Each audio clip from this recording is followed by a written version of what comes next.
Hey, what's up? I am recording this intro because I recorded this episode with Vubang earlier in the evening. And as you all know, free agency, it comes at you quick.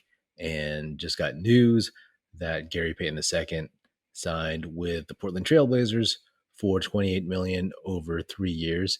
And you know, I'm bummed. I'm bummed that he's no longer going to be on the Warriors. But I said in previous episodes, if he gets paid, if he gets a better deal somewhere else, you got to take it, right? I mean, he's 29, 30 years old, and he's been a journeyman his whole career, and he finally got an opportunity to get a long-term contract.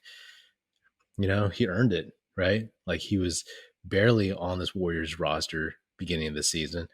And, you know, I mean, it's a great outcome for him because remember after he got fouled by Dylan Brooks, that dirty foul in the playoffs, he broke his elbow. And there were some people, myself included, who thought that it could have been a career altering injury, right? That's his shooting elbow. Luckily, he came back for the finals, and he not only played, but was a huge, huge part for the Warriors and helping them win. And, he got a ring, he got his title, and, he's moving on. It's going to be tough because the Warriors, they're still going to need that point of attack guard who's going to pick up all the younger, quicker, shiftier guards that, maybe you don't want to put Steph on, you don't want to put Clay on at their ages, you don't want to waste Wiggins' energy on those guys. So maybe Ryan Rollins down the road could have been somebody that gives those minutes. And I said previously that maybe he was some Gary Payton II insurance. I don't think he can contribute right away, especially now that he has a broken foot and he'll miss summer league and probably get behind in his preparations for being in the NBA. But, with Rollins, maybe by second half of the season, you can throw him in there for stretches and he can give you a little bit of defense. But maybe the Warriors will find somebody else. Who knows? But this is part of trying to keep a championship team together. And, congratulations to Gary Payton II, and very much appreciate what he's done in a Warriors uniform and what he's brought to the squad. And, same with JTA. We talk about him in this episode a little bit, but, JTA, such a great story from Oakland, just that whole thing, playing for the hometown team, making the squad, getting his first contract, his first guaranteed contract with the Warriors. And now he's moving on to the Lakers. So, wish him the best. Lakers, not so much. Anyway, that's it for the rest of this tacked on intro, and enjoy the rest of the episode. Yo, what up? Welcome to another episode of the Oakland Warriors podcast. I'm Patrick, and today, after like 20 years, Vubang is back on the show. What's up, Vubang? Yeah, thanks for bringing me back. I think that I'm only really good during the off season, so this is where my butter is. My bread is. This is where your bread is buttered, huh? My bread is buttered this way. I mean, my greatest time as a Warriors fan is usually the end of June through July and August. So yeah. I'm this the beginning of June. Yeah. This is like I always forget.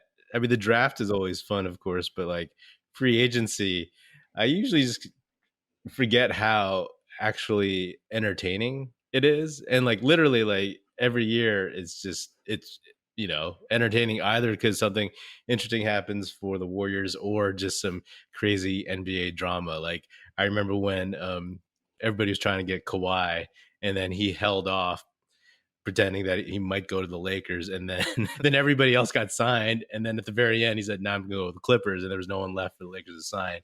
And then this year, I do want to just start off with the weirdest thing of the day. I mean, maybe it's not that weird in hindsight, but Kevin Durant saying he wants out of Brooklyn. We talk. We don't want to get too deep into this because it's neither here nor there. But I do want to get your thoughts on just the whole situation and just where you think he'll end up. I just think it's hilarious that the ESPN free agency special had to start an hour early, like before they expected to, just because this news dropped. I mean, that was hilarious. I thought that was. I wish I was there for it live to see it happen. But my initial thought is, I mean, this couldn't have been a better offseason, right? My initial thoughts about this offseason are there's nothing better than to be in the offseason when the Warriors have just won a championship. I think that's what everybody's thoughts are. But what I think people aren't really talking about is the Warriors are also, for the first time in many, many years, completely healthy. And so you have both of those factors coming in, and then you have this Durant situation blowing up. Like, this is an amazing position. Oh, sorry, I forgot Rollins is injured with his fifth metamucil or whatever it's called, the bone that connects the small toe to the ankle, as I read. But yeah, I mean, this couldn't have gone any better. I just love watching this, and I can't wait to start talking about where Durant might end up. But I do want to say the Warriors spin is, I just love how a third of the conversations are about Durant getting traded back to the Warriors. Just want to note that while Ben Simmons is on the Nets because he signed a rookie extension deal, I've never heard of this in the CBA before, but because Andrew Wiggins is also on some sort of weird rookie extension deal, you can't have more than one player with that contract on the same team. So Andrew Wiggins cannot be packaged in a contract for Durant. I can't believe we're even talking about this if Ben Simmons is still on the team. So Ben Simmons would have to be in the trade. Yeah, I had no idea. That's a weird rule, but yeah, I don't think that Kevin Durant should even be getting anywhere close to the Warriors at this point. I said this in the last episode that all these Kevin Durant rumors that were going around last week, it's just silly. And he said that his desired destinations are once again the best team in the record wise in the league, right? When he came to the Warriors, there was a 73 win team, and he wants to go to the Suns or the Heat. I have no idea. I wouldn't mind seeing him in Portland just because I'm curious to see what it would be like if he played with Dame, even though that's in the West. But the thing that I'm actually scratching my head about is, where Kyrie is going to end up, because he's saying he wants to go to the Lakers, and how's that going to happen? I don't know. It's the getting into all the leverage and like how to make it work. It's kind of a headache to some extent, but we're on this big group text, right? And it's funny to me because we were just all going off on this KD news, but to me it's just like all this chatter about how KD is, seeing the Warriors win another title without him, that there's maybe some pettiness there or whatever. Who knows? I don't follow that stuff, but just the fact that if it weren't for KD agreeing to that D'Lo sign and trade and everything, then he could have just signed with the Nets outright as a free agent after 2019. That is exactly the reason why the Warriors were able to make enough moves to be contenders, to make their roster a little bit younger. And it gave them Andrew Wiggins, it gave them Jonathan Kuminga, and it gave them flexibility moving forward, at least trying to plan a couple years ahead. They did get a pick out of it. They did. Yeah. The Nets got it. Where is that pick now? I'd have to go deep into the research for that. I do think that websites that explain where picks go should actually be better, should get better UI, because it's like you're looking at a spreadsheet that was uploaded onto Web 1.0 when I'm trying to research who has whose picks anyway. I think it was heavily protected, as I recall, like top 24 protected or something ridiculous. Yeah, I think the kind of guys who are into that stuff, they're not really big on design. Exactly. Yeah, I mean, I think so Brooklyn never actually benefited at all except for that pick, right? It's not like they get his bird rights or they get anything in particular, right, by doing the sign and trade. All all they really benefit from is that one pick, and the Warriors benefit from taking on a player while exceeding the cap, right? Right. Exactly. And Yeah, and he was petty enough to ask for a first round pick instead of a second round. It was originally supposed to be a second round, if you remember. yeah. I mean, it's weird to me because I've always said that all the hate that KD gets from some Warriors fans, I don't get. I think it's weird. But as KD's story evolves, it just gets stranger and stranger, you It know? gets And sadder, really. yeah, and it's like, someone of his stature, of his greatness, it's just it's it's just odd. It's weird. There have been a lot of Hall of Fame players who've moved from team to team. LeBron's moved to a bunch of teams. Jason Kidd was on a bunch of teams, whatever. But just the way it's going, and wherever he ends up, there's going to be some criticism no matter where he ends up. And it's just going to keep following him and following him. But It just makes the story of his career even stranger when you consider that he got drafted by the Seattle Supersonics and he played 1 year in Seattle. Like, I feel like in some ways it's been downhill ever since. But honestly, the only way to make up for all this is when he becomes part owner or full owner of the Seattle Supersonics. Like, that's his city, and that's his yeah. city. There's really no other city that's his. It's Seattle. The last thing I'll ask about KD is, like, pick the one team you would want to see him on for whatever reason. I mean, I think that I'm going to take all of the considerations about what trades can actually happen, cap space, where Katie would actually want to play, which is all legacy based, and essentially say, he can't go to Boston, he can't go to the Suns, he can't go to the Heat. Those are sort of like, he's just going to spend 2 years getting all the Warrior 73 win jokes, right? And Mm-hmm. so I really think it's got to be New Orleans or Portland. Like, those are the places that if he goes to, he's not going to get the same shit. And there are players on each team that that complement him. I would really just love to see Zion for KD, because then you get to see Zion in New York and KD Yeah. surrounded by a lot of great players. I don't think Zion really works in sort of at all with the Pelicans. I think the only Yeah. team, I think based on what the Nets have, the red carpet that they rolled out for Kyrie and KD, like they would just do the same for Zion. What about you? Like I said earlier, I would love to see him in Portland just to see him with Dame. I think the Pelicans make sense too, for the same reasons. I don't obviously want to see him with the Suns, although if the Suns make a trade for him, then they'd probably have to give up a bunch of their dudes, like, whether it's Aiton, Bridges, and some picks or whatever, Cam Johnson, who knows what combination it is, but they become really thin all of a sudden. So I'm curious to see, like, I don't know their cap situation. Would they be able to sign anyone else? Would it all just be minimums? They just lost JaVale McGee, so I Yeah, don't know what yeah. they're going to do if they lose Aiton as well. I just want the story to go away, to be honest, too. It was What? like Are you kind of serious? I entertaining. want this to last all summer. This will be great. Yeah, I mean, I definitely don't want to see either Kyrie or KD go to the Lakers or anything like that.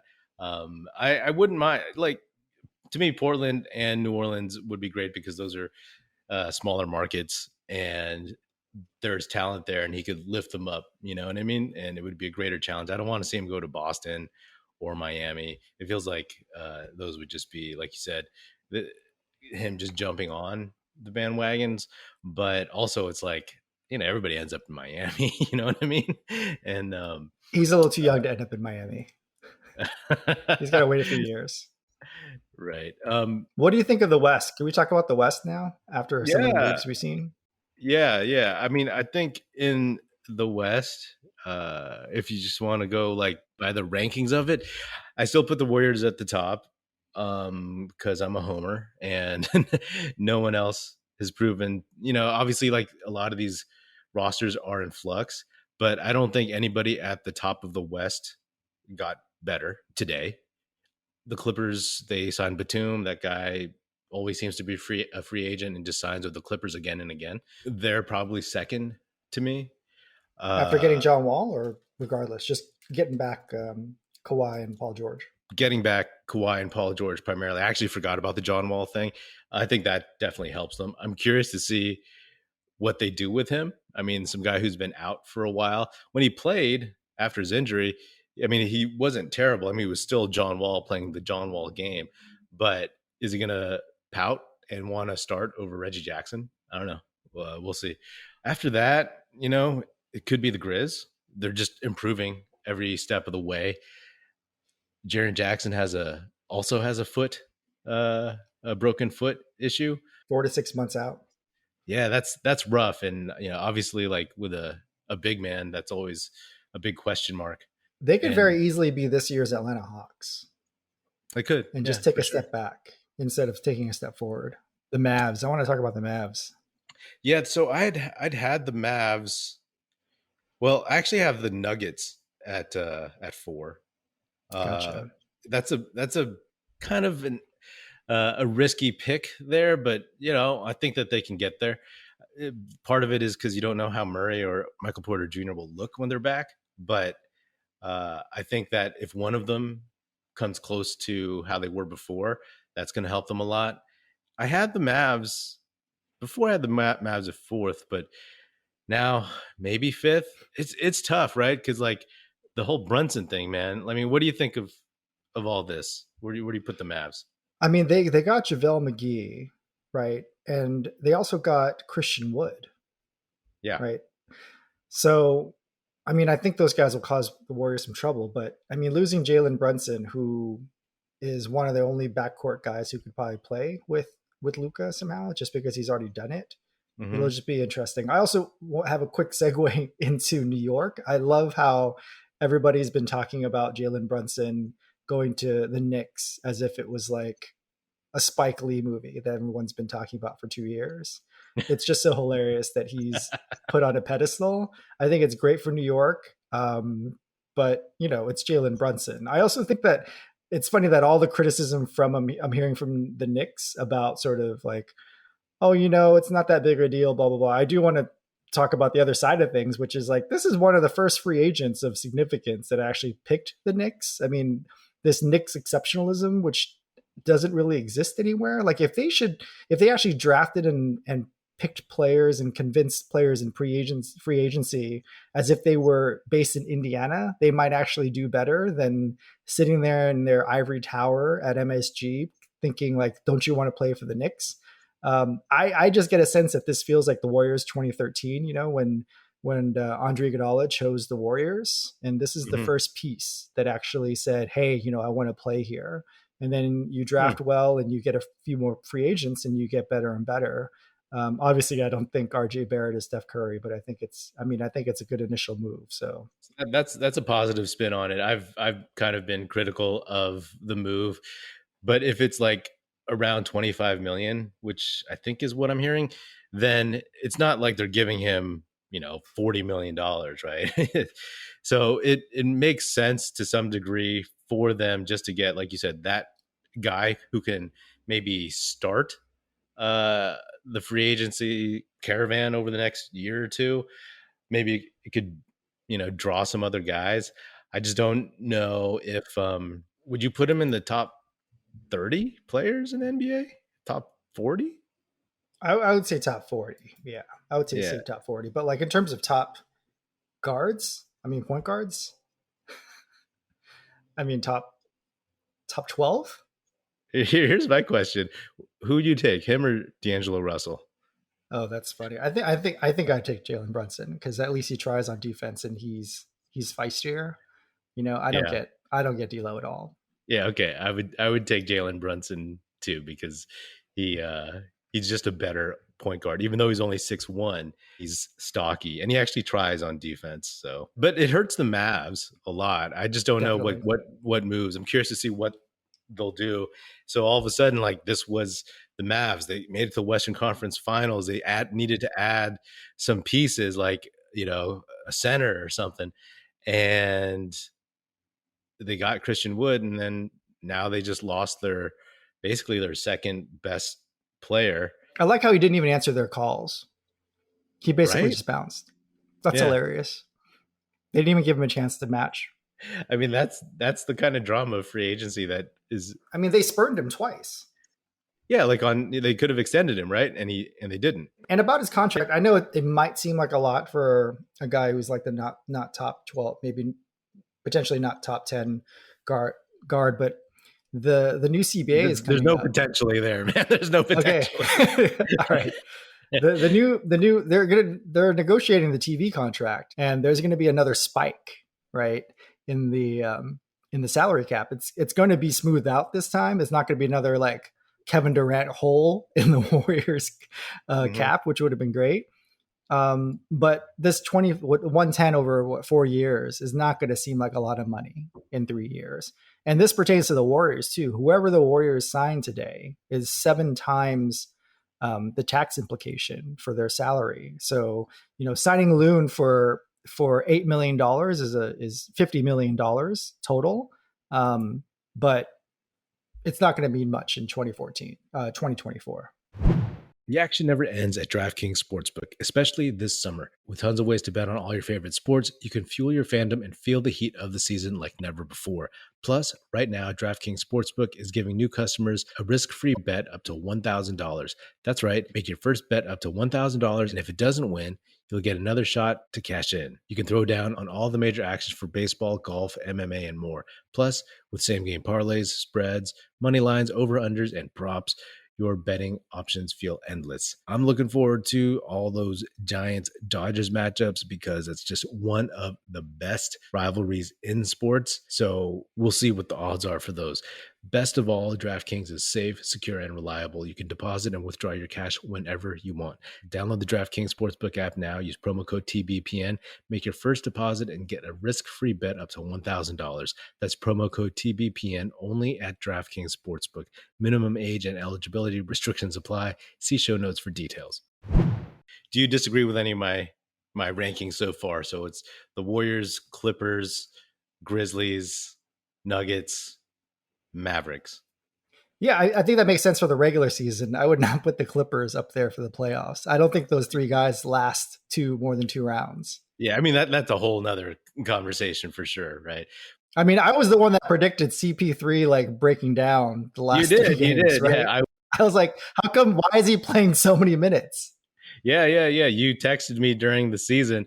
You're like, Chris Paul is playing every game and he's playing tons of minutes. And I looked at his stats at that point and I was like, oh my God, he's played every game.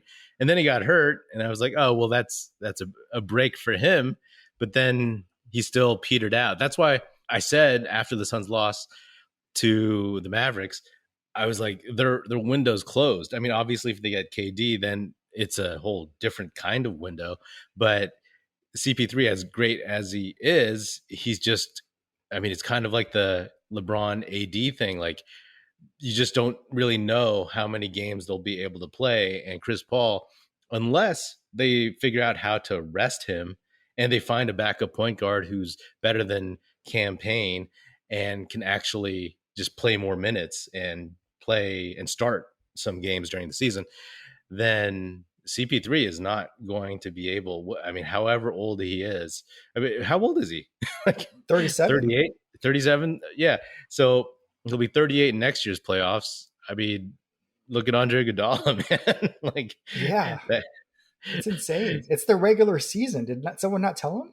yeah, it was one of those things. It just felt like, the Suns were going after the best record in their history, the same way the Warriors went for the best record in NBA history almost. Let's remind everybody that in the 4 major sports, the team that has their best regular season record of all time never won the championship that year. So who do you have sixth? After all that, I mean, I also think the Grizzlies should be higher. I'm afraid of the Grizzlies. Like, I'm definitely afraid. Like, Okay. But who knows what JJJ is going to do? But I also think that they might slip back.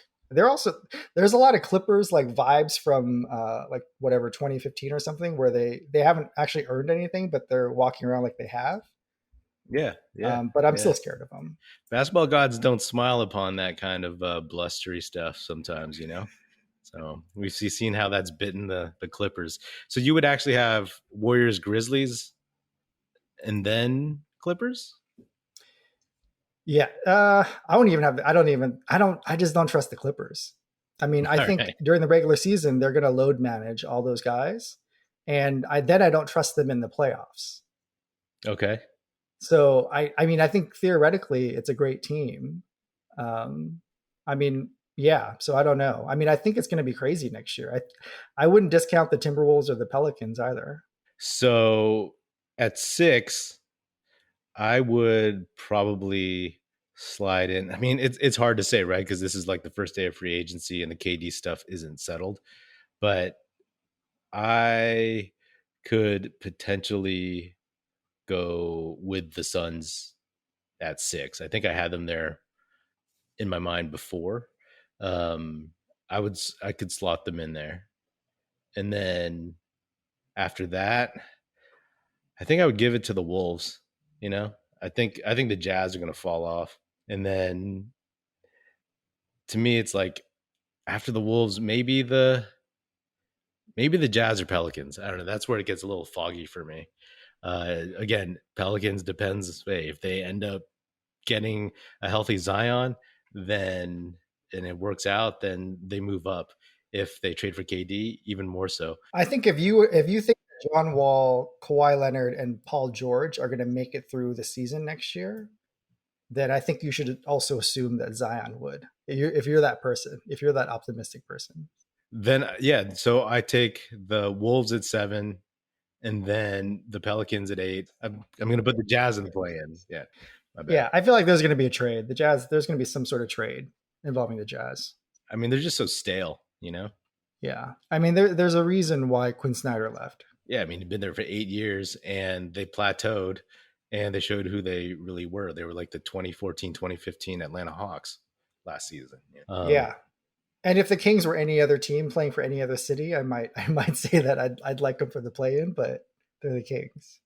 So Where do you put the Lakers and the Blazers? I I think the Blazers are going to be terrible this year. I Mm-hmm. I just don't see. Don't forget that Dame is coming back from an injury as well. Mm-hmm. It was like a stomach injury. It's not Right. like it's something that they can really explain. Which is important, but it's not like a leg injury, at least. But it's like a core injury. Yeah. It's Yeah. injury Yeah. to your core. Yeah. And I don't like the Lake. I mean, obviously, I just don't like the Lakers this year. I mean, unless they rest Russ. I mean, are they gonna have the guts to not play Russ? They will. They will. I think they will. They have to, because if they don't, after an offseason of trying to move him, and Rob Blinka and Darvin Ham, they've said that they've sat down with him and talked about what's expected, whether or not he's going to buy in and do some of the things that he needs to do, which they've said include playing better defense. I don't even know if he can. Then we'll see. I hope. I mean, I'm really looking forward to another year of Russ on the Lakers, man. I mean, Oh, can you? I just looked it up. I still can't believe. Do you know how much money he's getting paid this year? 47 million. $47 million. Yeah, Oh my god! it's It it's makes me feel so insane. good. It's insane, and it's wild because at least when Chris Paul kept signing for bigger contracts, I was like, man, remember when he got traded to OKC? It was like, oh man, he's just gonna end his career there, and they're gonna be Yeah. terrible, and his contract there's not gonna be able to get moved.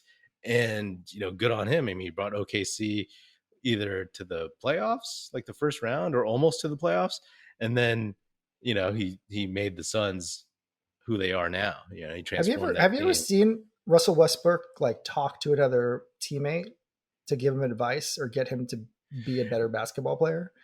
Only that one time last season where AD and LeBron were sitting on the bench, kind of like stewing. They were pissed about something, or like, mad about a loss. And Russ was up there, walking up to them, trying to cheer them up and everything, or say some stuff to encourage them. Couldn't hear what he said. He was facing away, so couldn't even try to read his lips. But like, it was just one of those memes that went around where like AD and LeBron wanted nothing to do with whatever he was saying. So that's the only time. That's the only time I've ever seen him, do some kind of attempt, some kind of leadership, get the morale of the team up. What would have helped the morale of the team is if he actually, tried to do the things that would help the team win. One thing about Russ that maybe I've said this before, but maybe I haven't said it to you. It's like the thing about Russ and people that defend him are like, he's so emotional. He'll do whatever it takes to win. And then my response to that is like, he'll do whatever it takes to win, except the things that the team needs him to do to win. Like he'll only do the things that are flashy that he enjoys. He's not going to play defense. He's not going to become a better shooter. He's not going to spot up to do what? Guy. Well, exactly. He's not a better shooter.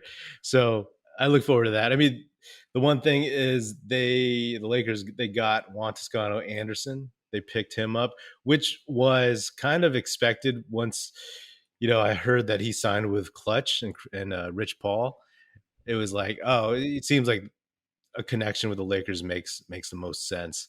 And I wish JTA the best. I wish I hope like his time there ends up better personally for him than Kent Bazemore's did this past season. Well, the good news about the Lakers signing Juan Toscano as well as Damian Jones and Lonnie Walker is, I think Lonnie Walker is coming in at the mid-level exception, right? Which means they're not going to be able to go after Otto Porter. I think Otto Porter was on their list. Yeah. So. Yeah. And the fact that all the Warrior free agents have been quiet so far is probably a good sign. That means they weren't sort of negotiating with other teams. I hope that means that they've been negotiating with the Warriors. The fact that there was no news on Looney getting an offer or GP2 getting an offer, all that stuff bodes well. I mean, you mentioned that Dallas has interest in Gary Payton II. I mean, they're dealing with the Brunson stuff today. They might get an offer out tonight. Who knows? But, hopefully we can keep those guys. And personally, I think Otto Porter Jr., if he gets an offer for like more than the minimum somewhere and it's a decent team, he might take it. But I don't know what other teams have in terms of cap space right now. It's crazy because I kept thinking he was older, but I looked at his age again. He's 29. Like he's within the sort of the middle level age range of players that can stay long term, but he's just not. He doesn't play like a 29-year-old at all. Like you got to bubble wrap him. 60-year-old, man. Yeah. So yeah, I mean, I agree. It's really just Looney and Gary Payton that I'm worried about. Yeah, and if and I've said this already before, it's like I would love to keep a roster spot for Andre Iguodala, if they can afford to have him. So yeah, the Udonis Haslem role. Yeah, man, just him talking to the old heads, to the young dudes, to Kerr, like he is helpful to everybody in the organization, to be honest. It's crazy because it makes so much a bigger difference to be the 15th man on the bench versus a coach. Like you look at Andre Iguodala in uniform, not playing at all as a 15th man. And then you look at Barbosa in a suit and like the players barely pay attention to Barbosa, but they listen intently. Like it doesn't matter if you're a player versus a coach. Yeah. So yeah, I hope it happens. Yeah. Yeah. But they also want to keep that 15th spot open. So I don't know what's going to happen. Yeah, we'll see. Yeah, man. Well, welcome back. And I look forward to hearing more of your takes during basically your season, which is the off season. Which is great. Yeah. I can't wait for us to come up with the random, like, we still have to rank the top 10 fan favorite Warrior lineups, right? That's still in the books. Oh man, I don't even remember. I'll take a look at that spreadsheet soon enough. All right, man. Well, good to have you on. This has been another episode of the Oakland Warriors podcast. Be sure to subscribe wherever you get your podcasts. Feel free to hit me up on Twitter at Patrick Epino, EPINO, or at Oakland Warriors. Check out our YouTube channel at youtube.com/Oakland Warriors. Check out our website, oaklandwarriors.com, and be sure, please, to tell your Warrior fan friends to tune in and listen. The Oakland Warriors podcast is produced by National Film Society and is a part of the Basketball Podcast Network. And if you're so inclined, please do leave us a 5-star rating on Spotify and or Apple Podcasts and say nice stuff about us in a review on Apple Podcasts. That would be hugely appreciated and helpful. Thanks for listening, and that's it. Music in this episode provided by Paper Sun. Special thanks to Paul Amardo for production support. See you next time, and go Dubs.